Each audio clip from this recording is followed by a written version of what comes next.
So today we're diving into a really complex world, the high-stakes, competitive dance scene in Los Angeles.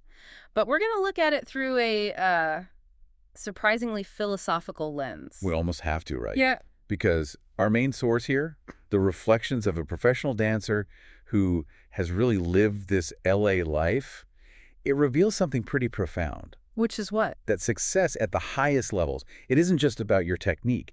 It actually hinges way less on raw physical skill and more on your personal philosophy, your authenticity, and really the depth of your internal commitment. Okay, so our mission in this deep dive is to sort of skip the technical jargon and cut straight to the core lessons for you, the learner. We're talking about intentionality, mentorship, and how you can build a creative career that doesn't just, burn you out. And we have to start with this one detail that just defines the whole journey. This dancer, they didn't start training seriously until they were about 25, 26. Yeah. There was a massive 7-year gap during what everyone considers the golden age for dance, 18 to 25. And before that, 10 years of mandatory piano lessons. 10 mandatory years. That sounds less like cultural pressure and more like a parental hostage situation. Yeah. So they were basically starting from scratch, a total beginner in their mid-20s in LA of all places. Okay, let's unpack how they even managed to catch up. Right. So when they got back into dance, this was post-university, after a layoff, they knew they didn't have time to waste. They needed an environment that would just accelerate their growth like crazy. And that search, it led them to their main mentor, a guy named Keone and Mari. And Keone Marks is, from what I've read, a total anomaly. He's 43 years old, which just defies the typical aging curve in professional dance. Completely. And yet the dancer found he was always evolving with his just almost impossible work ethic. He reportedly never takes a day off, not even during Christmas week. Wow, so that just shatters the stereotype that your peak physicality in dance ends early. And that work ethic, that perpetual motion, it defined his training style.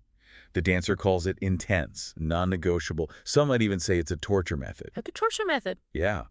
They remembered another strict mentor, Free Boogie, who once stopped a whole rehearsal and made the dancer just stand there in front of everyone until they corrected one tiny, specific mistake.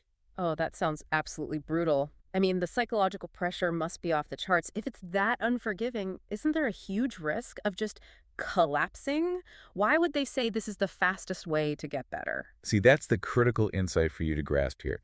They're very clear that this high-pressure training only works because their internal foundation, their mental game, their why, was already solid enough to handle it. Ah, so they were ready for it. Exactly. The trade-off is clear. You get speed, but it comes at a huge psychological cost. And if you haven't done that internal work first, that kind of training will break you long before it makes you. It takes this radical self-awareness just to survive the teaching method itself. So if that kind of intense, almost punishing pressure is the shortcut to technical skill, where does the actual fulfillment come from? The love of the art? Did they find a space that balanced out all that intensity? That search for purity is exactly where the Keone Madrid project comes into the picture. Our dancer applied for this major film project he was leading with Mari. They had, zero expectations. The resume was minimal compared to everyone else. And yet they got picked. They got picked. Not for some flashy technique or a long list of credits, but purely for the emotion they showed in their audition video. The casting was all about alignment, not status. That's a huge departure. A huge one. And the dancer saw right away that Keone and Mari, that they operate from this place they described as very spiritual. It's about authentic connection over industry polish. And that created a set that was unlike any other job they'd ever had. It was, truly non-competitive, collaborative. Give me an example, because that sounds so different from the LA norm. Okay, get this. First, the efficiency was driven by trust. Keone and Mari taught 4 full acts in just 5 hours, in one day. 5 hours for 4 acts. That sounds incredibly rushed. It does, but then they just left the room. They literally said, Yeah. I trust you guys are going to work on it. No micromanaging, no hovering, just trust. Okay, but how do we know that trust actually led to a better product? Or was it just, a good vibe? That's where the human element comes in. The second example is about ego. When it was time to set formations, Keone was super casual. He just asked the dancers to stand anywhere. In LA, he said stand anywhere. Yep. And our dancer noted that, shockingly, nobody fought for the center spot. Nobody.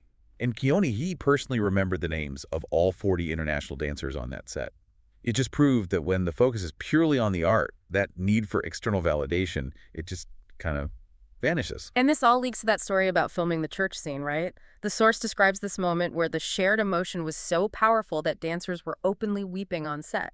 Uncontrollably.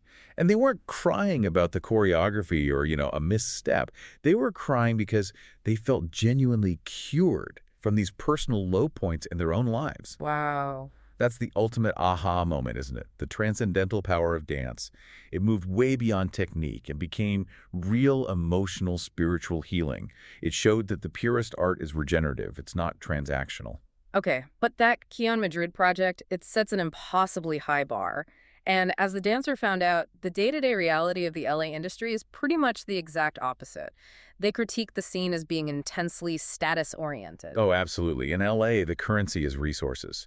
It's who you know, what gigs you've landed. Yeah. The source even says that friendships can feel transactional, based on what professional doors you can open for someone else. And that kind of status-driven world, it makes the non-artistic hurdles feel even more painful. We see this so clearly in the story of their biggest missed opportunity, a chance to be on the BTS J-Hope tour. By all accounts, the dancer was a perfect fit. They had a personal referral.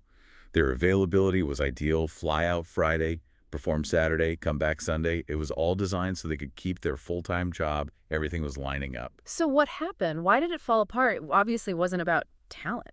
The director went completely silent, ghosted them. And it happened right after the dancer asked about the tax liability connected to their specific work visa status. Wait, a tax question killed the whole thing. It wasn't the art that killed it. It was the administrative headache of hiring foreign talent for a short, high-paying gig. It just highlights how far removed the big industry machine is from the purity they found with Keone Madrid.